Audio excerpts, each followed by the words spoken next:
कराची की सड़कों पर पहली बार डबल डेकर बस दौड़ पड़ी। मलीर से बरास्ता शारे फैसल ज़ैनब मार्केट तक सफरी सहूलत दस्तियाब। कम अज कम किराया 80 रुपये और ज्यादा से ज्यादा 120 रुपये मुकर्रर।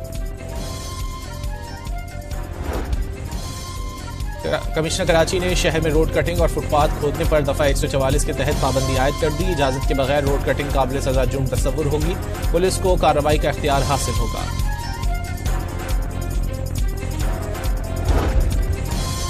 स्विट्जरलैंड के तफरीही मकाम क्रेंज मोंटाना में साल नौ के जश्न के दौरान धमाका, 40 अफराद हलाक, 115 जख्मी हो गए।